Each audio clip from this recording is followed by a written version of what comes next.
Hello everyone. So, I'm sure you're wondering why this video is called IceBox. Well, very simple answer to that question, and that's cause we chillin'. The long answer is, I work on the road, I am a data tech, I work with Cat 5, basic stuff like that, and I do a lot of driving for my job.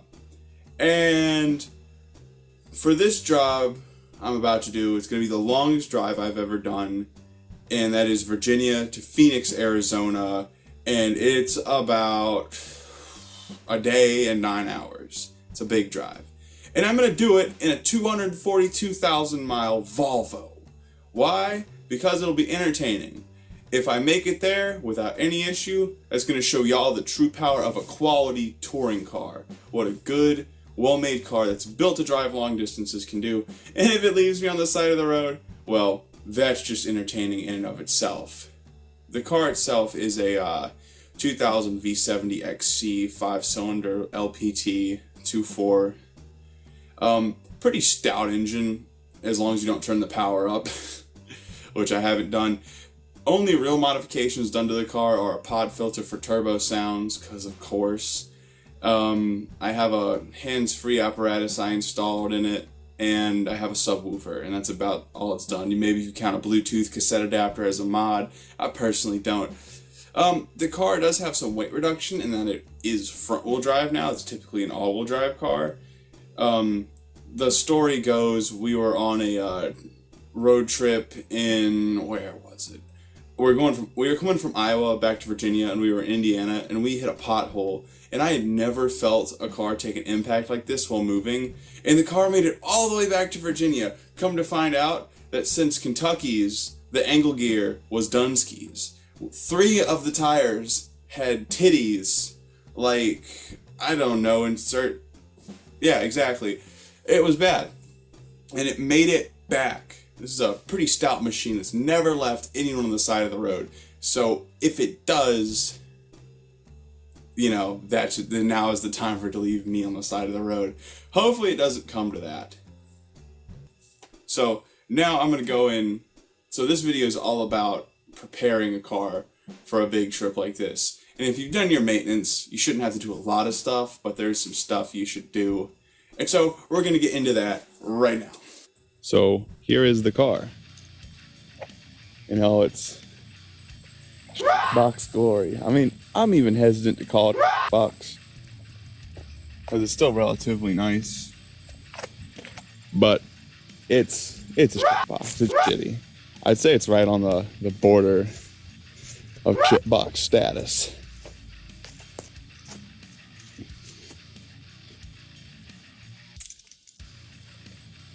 Obviously, this paint job I did on the hood paint was really delaminating like crazy. And the first thing I'm going to do is I'm going to clean it.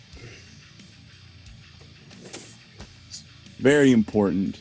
You don't want to have a dirty car. It causes problems. You lose stuff, especially when you kind of live out it like I do. Here, you want to have a clean car.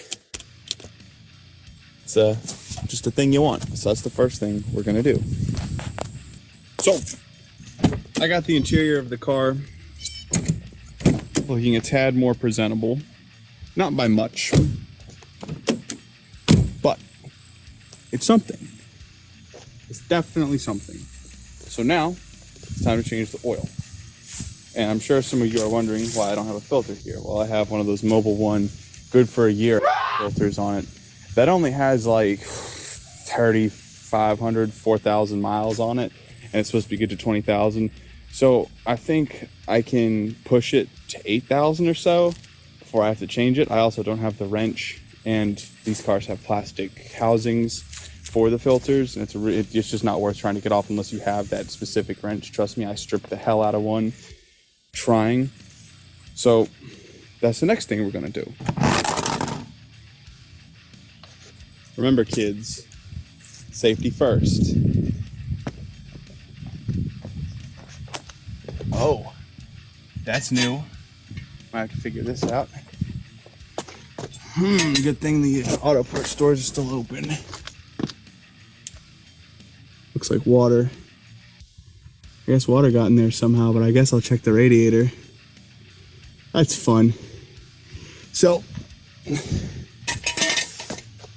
before you actually get under a car, and don't do like I just did, put your fucking jack stand in a suitable spot. Make sure she's nice and solid. And lower your jack down. Never ever rely on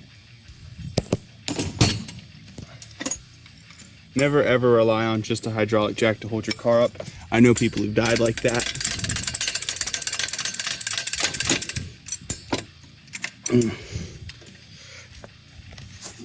And the only reason I'm really changing the oil is this stuff's supposed to be good for what? 15,000 miles? The only reason I change it so often is because this is a turbocharged car. And with turbocharged cars, if your seals and stuff go, it's a real big pain. It's no good. And you know, they're a bit more finicky. So I just prefer to have fresh oil in it. You know, filter technology's come a long way, so I'm not too worried about leaving the old filter in, especially when it's like arguably the longest lasting filter available, you know? Just let me give y'all an idea of how lazy I am real quick. See that? See, I always tighten the dickens out of my drain plug. So it's always annoying, and there's not really enough leverage for my scrawny boy weak self. So with that, I made this little contraption with the rope. Just wrap it around the jack handle.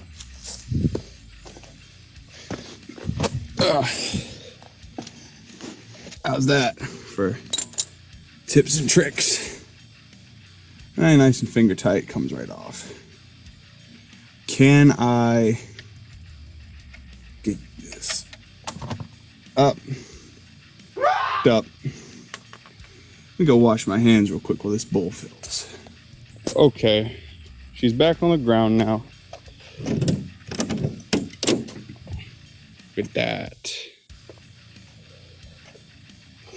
This, though there is actually a plastic thing that goes here to cover up this ugly wiring, but I was riding around with the hood off one day, and well, the wind ripped the plastic thing off, as you can see, like right there. Right there. It's been ripped. I didn't spill any so far, besides the stuff I've already spilled. I managed to get up. So that's a win. I'm going to throw 6 quarts in this thing and start her up. Look at me out here doing pretty bad, actually. Embarrassing myself on the internet. Managed to get 6 quarts in and only spilled a little bit. That's why you always want to have an engine bay rag.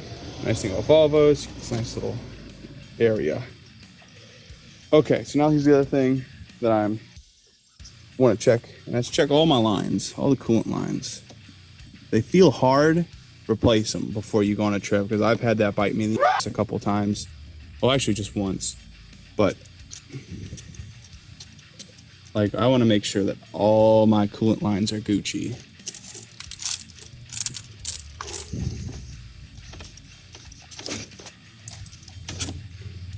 Check where they hook up to the radiator, make sure there's no liquid around there, make sure everything's dry. And because I saw that that water coming down earlier from that spot, I'm especially rustled. Oh, and on these cars, don't put your arm right here. It's fiberglass. It's gonna hurt you. I don't know why they did that. Someone could tell me. I'm sure everyone's gonna be yelling at me for how incompetent I am.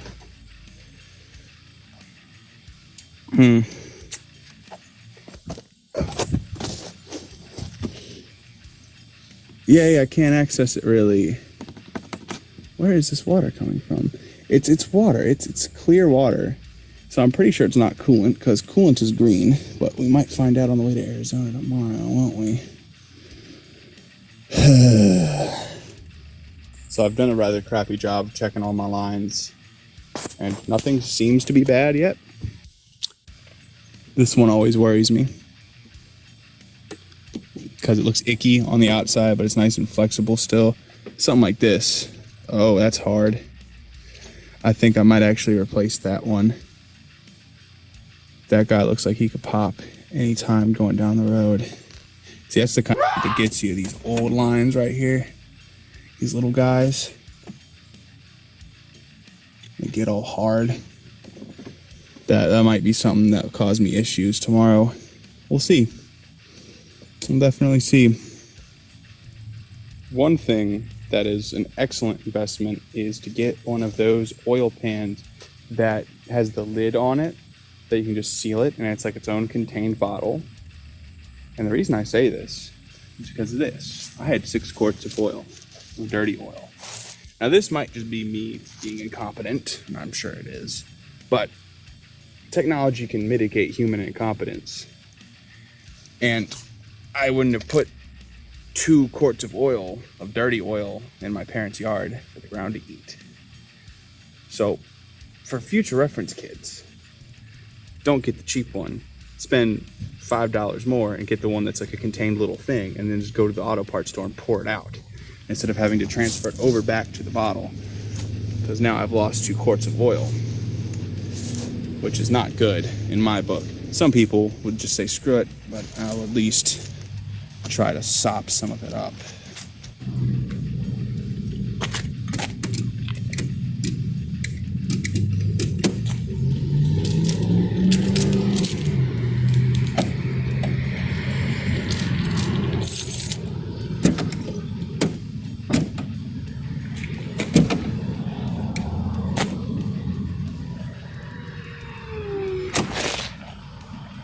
The best one, in my opinion.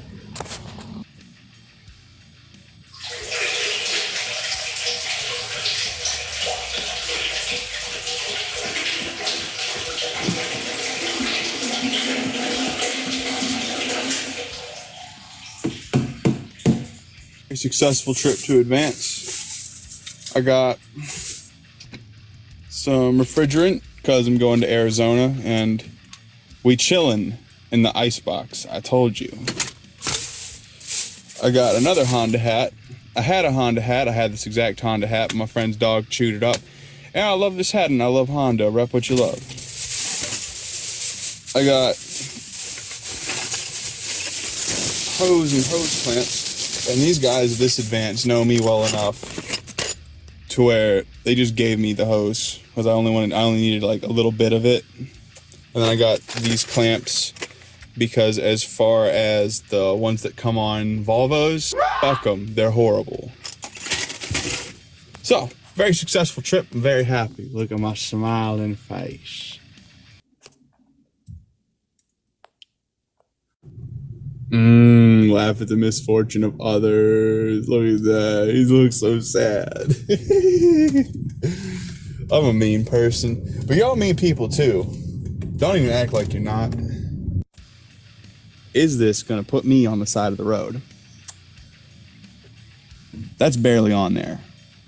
That's maybe a couple millimeters on the bottom part of the hose because I cut it sliggly diggly. This side's good. This side's good. It's on there enough. So is this gonna pop off and shoot all my coolant out? Now this car's a coolant light that'll come on and tell me that something's wrong long before the engine will overheat. So I'm not really worried about it killing my car. But do y'all think this is gonna put me on the side of the road? Time to take your bets in the comments, people. Cause oh boy. I gotta go eat now, so I'm done with this for now. I'm gonna put my tools up, getting some clothes that aren't super duper sweaty, try to wash some of this disgusting smelling bug spray off of me. And see y'all for day 1.